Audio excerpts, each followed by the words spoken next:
2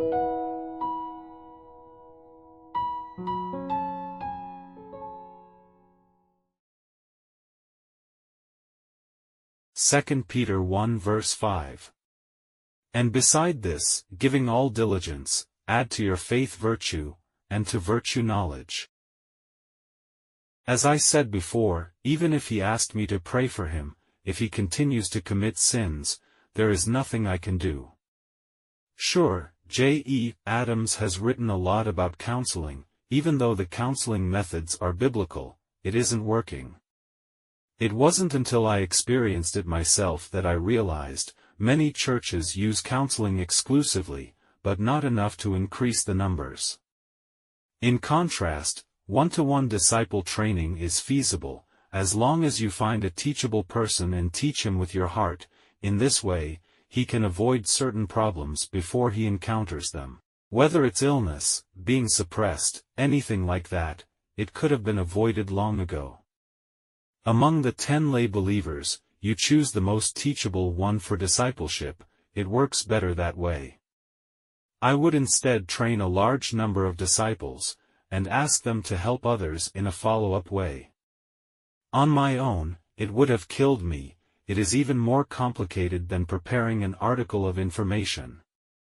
Generally speaking, every time I discipline someone, I have to spend a night or two awake, to receive the gift to operate and to prepare a complete set of speeches, so that the person can take on and improve. Otherwise, it's all for nothing. It won't help him, it won't solve the problem, the same situation will only repeat itself. For the outside churches, it's a regular thing, it never helps anyone, it just goes around in circles, and the problem repeats itself. One example is the Kun Tong Church, attended by Green Bean. It's the same with everyone, the same problem has happened repeatedly for 10 or 8 years. On the contrary, this is not the case in our church, nor will it be tolerated. For God will help us. In short, counseling rarely succeeds in helping people improve their character. It is essential to know that character modification is not the same as correcting a thing. It involves a holistic perspective and the restraint of existing bad personalities. Only through discipleship can people slowly correct these shortcomings. In this process, I often rely on my disciples to ask questions, because if I were to point out his problems, he'll think I'm being personal and critical. If he had asked for it himself, I was able to lead him back to the point, in the direction of the question, to help him correct the flaws in his character. In general, this is a long process, indeed, to be able to examine and recognize the problems of one's own character, or which aspect of the character of the problem has been regarded as valuable. Even for me, when it comes to sorting out which part of someone's personality is wrong, it's not easy either. Until he raised up the problem, was it repression or something? In this way, I can dissect and distinguish. In fact, character refining and teaching is a thankless thing. Even if you know what the problem is, you can't say it, because it will be straightforward for people to feel that you are targeting him or that you do not accept him. Therefore, I can only use the passive way, offer some wise practice or information during discipleship, and ask him to come forward with questions or experiences about his faith, then, given these problems, make an in-depth understanding. In fact, the understanding between people is often like a dragonfly skimming the surface of the water, primarily if you've only known them for 2 or 3 years. Even if you've known each other for 20 or 30 years, it doesn't mean we know each other very well. Besides, 2 or 3 years after we met, and began the discipleship, therefore, we rely heavily on his initiative to ask questions.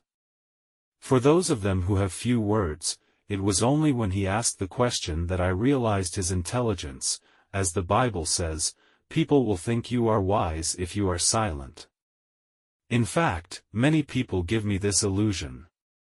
From the beginning to the end, I always thought others were better than me.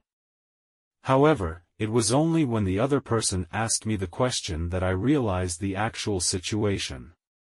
Therefore, I cannot rashly assume his level and teach him accordingly. After he had asked questions and presented his problems, to help him in a targeted way. However, at the character level, this approach is not comprehensive. After all, personality covers a wide range, with many types and comprehensive features. I can only focus on the direction he has chosen in his ministry. Make suggestions for modifications during the process. Let him do well in his ministry. In this way, the platform allows us to communicate and mentor each other, otherwise, it isn't easy to coach. If someone chooses to serve, without multiple personality levels involved, I could not help much in character, then, even after many years of discipleship, most will only maintain the old character. Among the disciples, the character of Nehemiah was the most trimmed by me. Because of his chosen ministry, it involves the implementation, management, and handling of affairs and also consists of the perspective of things, so I can trim him from different levels, point out his mistakes expressly. It follows that after the disciples were trained and entered the ministry, the direction you choose plays a key role. This is a highly complex procedure. Indeed, the best and easiest way to refine character, through self-observation, and when seeing a good example, the heart enviously and spontaneously changes. In this way, the leader can save a lot of effort. You think, how can a leader help so many people? There's nothing I can do. Even if you observe a person directly, you cannot know his inner world, plus, his personality tendencies, his IQ score. It will also affect the way you coach him. He could not understand more profound words. How do you coach him? In fact, character modification involves a wide range of aspects. So, discipleship rather than counseling, it can help brothers and sisters more effectively. 2 Peter 1 verse 5. And beside this, giving all diligence, add to your faith virtue, and to virtue knowledge.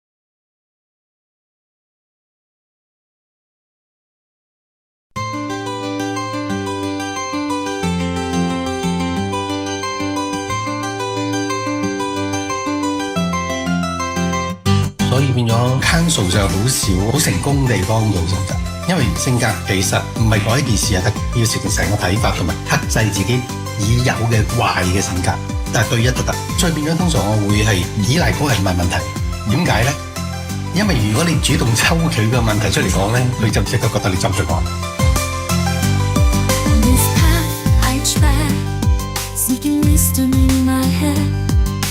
To the mentors, the words like threads weaving through my soul, guiding me so bold, finding purpose in my life as the story unfolds,